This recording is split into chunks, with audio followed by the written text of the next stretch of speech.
Capítulo 5. Aquel día Débora y Barak, hijo de Abinoam, entonaron este canto. Cuando los príncipes de Israel toman el mando, cuando el pueblo se ofrece voluntariamente, bendito sea el Señor. Oigan reyes, escuchen gobernantes, yo cantaré al Señor, tocaré música al Señor, el Dios de Israel. Oh Señor, cuando saliste de Seir, cuando marchaste desde los campos de Edom, tembló la tierra, se estremecieron los cielos, las nubes derramaron agua, temblaron las montañas al ver al Señor, el Dios del Sinaí, al ver al Señor, el Dios de Israel. En los días de Samgar, hijo de Anat, en los días de Jael, los viajeros abandonaron los caminos y se fueron por sendas escabrosas. Los guerreros de Israel desaparecieron hasta que yo me levanté. Yo, Débora, me levanté como una madre en Israel. Cuando escogieron nuevos dioses, llegó la guerra a las puertas de la ciudad, pero no se veía ni un escudo ni una lanza entre 40,000 hombres de Israel. Mi corazón está con los príncipes de Israel, con los voluntarios del pueblo. Bendito sea el Señor.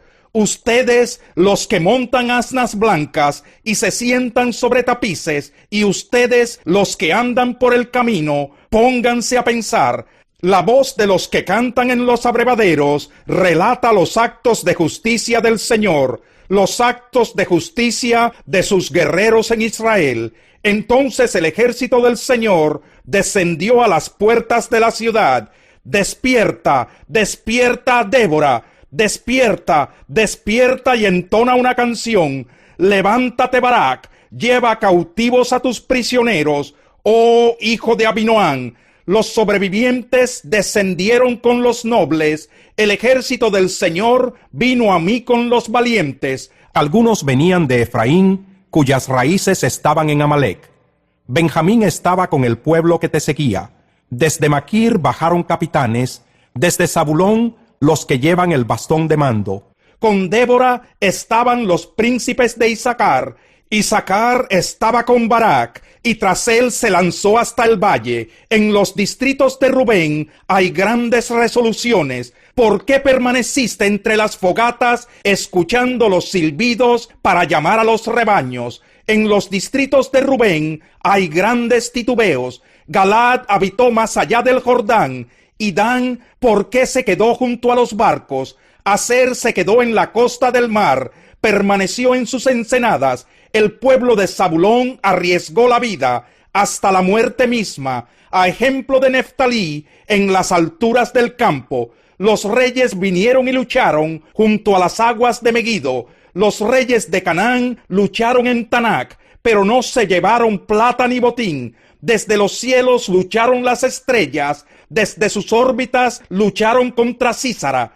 El torrente Quizón los arrastró, el torrente antiguo, el torrente Quizón. Marcha, alma mía, con vigor. Resonaron entonces los cascos equinos, galopan, galopan sus briosos corceles. Maldice a Meroz, dijo el ángel del Señor. Maldice a sus habitantes con dureza, porque no vinieron en ayuda del Señor y de sus valientes. Sea Jael, esposa de Heber el Kenita, la más bendita entre las mujeres, la más bendita entre las mujeres que habitan en carpas. Sísara pidió agua, Jael le dio leche. En taza de nobles le ofreció leche cuajada. Su mano izquierda tomó la estaca, su mano derecha el mazo de trabajo. Golpeó a Sísara, le machacó la cabeza y lo remató atravesándole las sienes. A los pies de ella se desplomó. Allí cayó y quedó tendido. Cayó desplomado a sus pies. Allí donde cayó quedó muerto.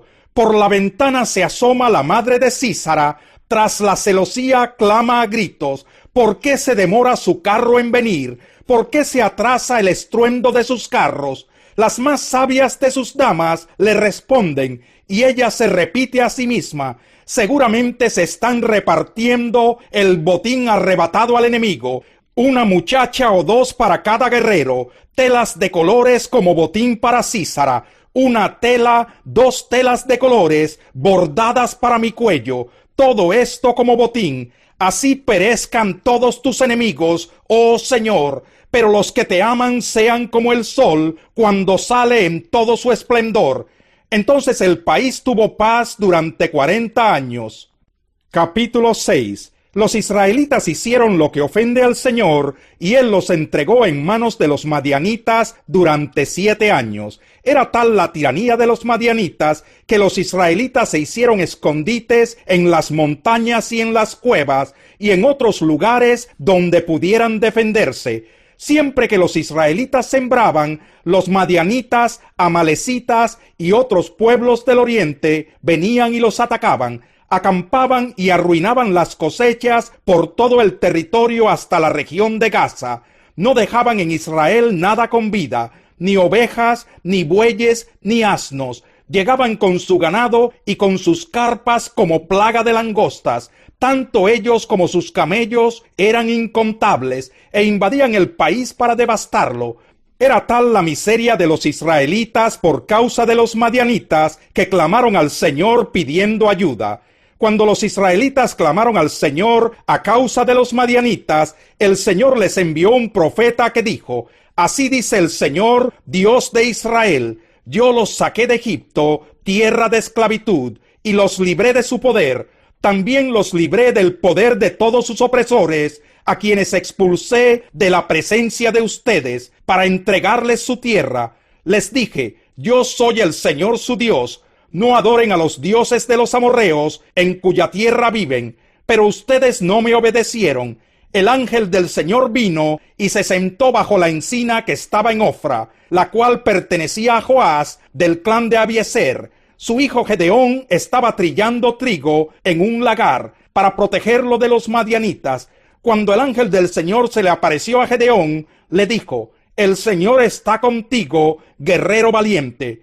Pero, Señor, replicó Gedeón, si el Señor está con nosotros, ¿cómo es que nos sucede todo esto? ¿Dónde están todas las maravillas que nos contaban nuestros padres cuando decían: el Señor nos sacó de Egipto? La verdad es que el Señor nos ha desamparado y nos ha entregado en manos de Madián. El Señor lo encaró y le dijo: ve con la fuerza que tienes y salvarás a Israel del poder de Madián. Yo soy quien te envía. Pero, Señor, objetó Gedeón, ¿cómo voy a salvar a Israel? Mi clan es el más débil de la tribu de Manasés y yo soy el más insignificante de mi familia. El Señor respondió: tú derrotarás a los madianitas como si fueran un solo hombre, porque yo estaré contigo. Si me he ganado tu favor, dame una señal de que en realidad eres tú quien habla conmigo. Respondió Gedeón: te ruego que no te vayas hasta que yo vuelva y traiga mi ofrenda y la ponga ante ti. Esperaré hasta que vuelvas, le dijo el Señor. Gedeón se fue a preparar un cabrito. Además, con una medida de harina, hizo panes sin levadura. Luego puso la carne en una canasta y el caldo en una olla, y los llevó y se los ofreció al ángel bajo la encina. El ángel de Dios le dijo: toma la carne y el pan sin levadura y ponlos sobre esta roca, y derrama el caldo. Y así lo hizo Gedeón. Entonces, con la punta del bastón que llevaba en la mano, el ángel del Señor tocó la carne y el pan sin levadura, y de la roca salió fuego que consumió la carne y el pan. Luego el ángel del Señor desapareció de su vista. Cuando Gedeón se dio cuenta de que se trataba del ángel del Señor, exclamó: ¡ay de mí, Señor y Dios! He visto al ángel del Señor cara a cara. Pero el Señor le dijo: quédate tranquilo, no temas, no vas a morir. Entonces Gedeón construyó allí un altar al Señor, y lo llamó El Señor es la Paz, el cual hasta el día de hoy se encuentra en Ofra de Abiezer. Aquella misma noche el Señor le dijo: toma un toro del rebaño de tu padre, el segundo, el que tiene 7 años, derriba el altar que tu padre ha dedicado a Baal y el poste con la imagen de la diosa Aserá que está junto a él. Luego, sobre la cima de este lugar de refugio, construye un altar apropiado para el Señor tu Dios. Toma entonces la leña del poste de Aserá que cortaste y ofrece el segundo toro como un holocausto. Gedeón llevó a 10 de sus siervos e hizo lo que el Señor le había ordenado. pero en lugar de hacerlo de día, lo hizo de noche, pues tenía miedo de su familia y de los hombres de la ciudad. Cuando los hombres de la ciudad se levantaron por la mañana, vieron que el altar de Baal estaba destruido, que el poste con la imagen de la diosa Aserá estaba cortado, y que el segundo toro había sido sacrificado sobre el altar recién construido. Entonces se preguntaban el uno al otro, ¿quién habrá hecho esto? Luego de investigar cuidadosamente, llegaron a la conclusión: Gedeón, hijo de Joás, lo hizo. Entonces los hombres de la ciudad le exigieron a Joás: saca a tu hijo, pues debe morir, porque destruyó el altar de Baal y derribó la imagen de Aserá que estaba junto a él. Pero Joás le respondió a todos los que lo amenazaban: ¿acaso van ustedes a defender a Baal? ¿Creen que lo van a salvar? Cualquiera que defienda a Baal, que muera antes del amanecer. Si de veras Baal es un dios, debe poder defenderse de quien destruya su altar. Por eso aquel día llamaron a Gedeón Yerubbaal, diciendo: que Baal se defienda contra él, porque él destruyó su altar. Todos los madianitas y amalecitas y otros pueblos del oriente se aliaron y cruzaron el Jordán, acampando en el valle de Jezreel. Entonces Gedeón, poseído por el Espíritu del Señor, tocó la trompeta, y todos los del clan de Abiezer fueron convocados a seguirlo. Envió mensajeros a toda la tribu de Manasés, convocándolos para que lo siguieran, y además los envió a Aser, Zabulón y Neftalí, de modo que también éstos se le unieron. Gedeón le dijo a Dios: si has de salvar a Israel por mi conducto, como has prometido, mira, tenderé un vellón de lana en la era sobre el suelo. Si el rocío cae solo sobre el vellón y todo el suelo alrededor queda seco, entonces sabré que salvarás a Israel por mi conducto, como prometiste. Y así sucedió. Al día siguiente Gedeón se levantó temprano, exprimió el vellón para sacarle el rocío y llenó una taza de agua. Entonces Gedeón le dijo a Dios: no te enojes conmigo, déjame hacer solo una petición más, permíteme hacer una prueba más con el vellón. Esta vez haz que solo el vellón quede seco y que todo el suelo quede cubierto de rocío. Así lo hizo Dios aquella noche. Solo el vellón quedó seco, mientras que todo el suelo estaba cubierto de rocío. Capítulo 21. Después de separarnos de ellos, zarpamos y navegamos directamente a Cos. Al día siguiente fuimos a Rodas y de allí a Pátara. Como encontramos un barco que iba para Fenicia, subimos a bordo y zarpamos.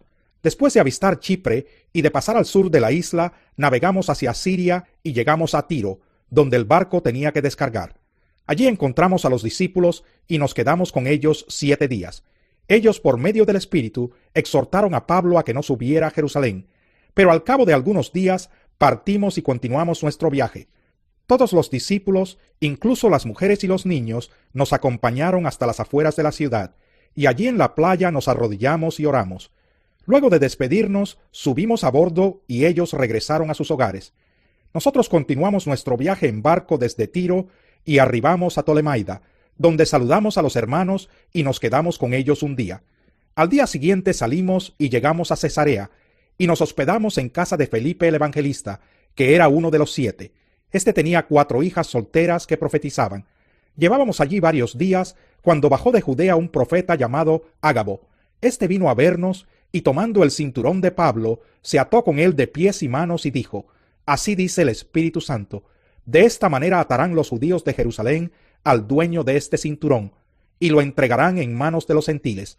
Al oír esto, nosotros y los de aquel lugar le rogamos a Pablo que no subiera a Jerusalén. ¿Por qué lloran? Me parten el alma, respondió Pablo. Por el nombre del Señor Jesús, estoy dispuesto no solo a ser atado, sino también a morir en Jerusalén. Como no se dejaba convencer, desistimos exclamando: que se haga la voluntad del Señor. Después de esto, acabamos los preparativos y subimos a Jerusalén. Algunos de los discípulos de Cesarea nos acompañaron y nos llevaron a la casa de Mnasón, donde íbamos a alojarnos. Este era de Chipre y uno de los primeros discípulos. Cuando llegamos a Jerusalén, los creyentes nos recibieron calurosamente. Al día siguiente, Pablo fue con nosotros a ver a Jacobo, y todos los ancianos estaban presentes. Después de saludarlos, Pablo les relató detalladamente lo que Dios había hecho entre los gentiles por medio de su ministerio. Al oírlo, alabaron a Dios. Luego le dijeron a Pablo: «Ya ves, hermano, cuántos miles de judíos han creído, y todos ellos siguen aferrados a la ley. Ahora bien, han oído decir que tú enseñas que se aparten de Moisés todos los judíos que viven entre los gentiles. Les recomiendas que no circunciden a sus hijos ni vivan según nuestras costumbres. ¿Qué vamos a hacer? Sin duda se van a enterar de que has llegado. Por eso será mejor que sigas nuestro consejo. Hay aquí entre nosotros 4 hombres que tienen que cumplir un voto. Llévatelos, toma parte en sus ritos de purificación y paga los gastos que corresponden al voto de rasurarse la cabeza. Así todos sabrán que no son ciertos esos informes acerca de ti, sino que tú también vives en obediencia a la ley. En cuanto a los creyentes gentiles, ya les hemos comunicado por escrito nuestra decisión de que se abstengan de lo sacrificado a los ídolos, de sangre, de la carne de animales estrangulados y de la inmoralidad sexual». Al día siguiente Pablo se llevó a los hombres y se purificó con ellos. Luego entró en el templo para dar aviso de la fecha en que vencería el plazo de la purificación y se haría la ofrenda por cada uno de ellos. Cuando estaban a punto de cumplirse los 7 días, unos judíos de la provincia de Asia vieron a Pablo en el templo. Alborotaron a toda la multitud y le echaron mano gritando: «Israelitas, ayúdennos. Este es el individuo que anda por todas partes enseñando a toda la gente contra nuestro pueblo, nuestra ley y este lugar. Además, hasta ha metido a unos griegos en el templo y ha profanado este lugar santo». Ya antes habían visto en la ciudad a Trófimo el Efesio en compañía de Pablo, y suponían que Pablo lo había metido en el templo. Toda la ciudad se alborotó. La gente se precipitó en masa, agarró a Pablo y lo sacó del templo a rastras, e inmediatamente se cerraron las puertas. Estaban por matarlo cuando se le informó al comandante del batallón romano que toda la ciudad de Jerusalén estaba amotinada. Enseguida tomó a algunos centuriones con sus tropas y bajó corriendo hacia la multitud. Al ver al comandante y a sus soldados, los amotinados dejaron de golpear a Pablo. El comandante se abrió paso, lo arrestó y ordenó que lo sujetaran con 2 cadenas. Luego preguntó quién era y qué había hecho. Entre la multitud cada uno gritaba una cosa distinta. Como el comandante no pudo averiguar la verdad a causa del alboroto, mandó que condujeran a Pablo al cuartel. Cuando Pablo llegó a las gradas, los soldados tuvieron que llevárselo en vilo debido a la violencia de la turba. El pueblo en masa iba detrás gritando: «¡Que lo maten!». Cuando los soldados estaban a punto de meterlo en el cuartel, Pablo le preguntó al comandante: «¿Me permite decirle algo?». «¿Hablas griego?», replicó el comandante. «¿No eres el egipcio que hace algún tiempo provocó una rebelión y llevó al desierto a 4.000 guerrilleros?» «No, yo soy judío natural de Tarso, una ciudad muy importante de Cilicia», le respondió Pablo. «Por favor, permítame hablarle al pueblo». Con el permiso del comandante, Pablo se puso de pie en las gradas e hizo una señal con la mano a la multitud. Cuando todos guardaron silencio, les dijo en arameo: